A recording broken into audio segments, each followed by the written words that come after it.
United Nations is now composed of 193 countries. There were only 55 when the United Nations was created. Therefore, it is important that the 193 countries, which are mostly smaller and medium sized countries, should have representation on the Security Council.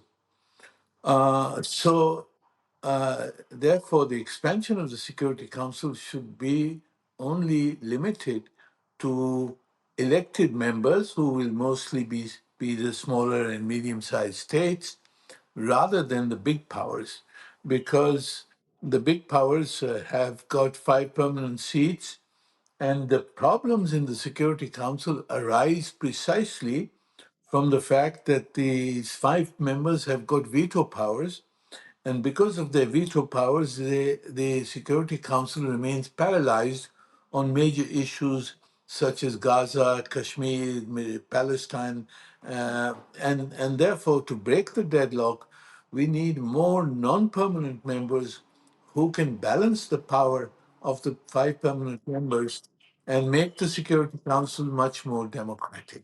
That's the logic of Pakistan's position. Yes, precisely. This is precisely our argument that if the Security Council is now paralyzed with 5 permanent members with veto power, if you expand that veto power to an additional 5 or 6 new permanent members, it will multiply the prospects of the paralysis of the Security Council with so many vetoes being there. The Security Council will not be able to act on crucial issues. And that's why we are opposed to creating new permanent members.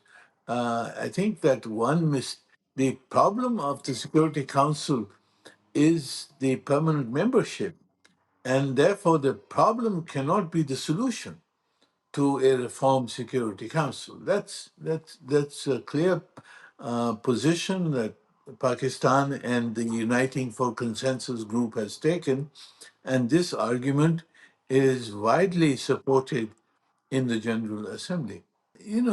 I think the one of the fundamental criteria for not only permanent seat, but for membership or election to the non-permanent seats on the Security Council, one of the major criterias has to be whether the country concerned respects the UN Charter, respects and implements the resolutions of the Security Council, which it is obliged to respect under Article 25 of the UN Charter. All member states have to implement the decisions of the Security Council.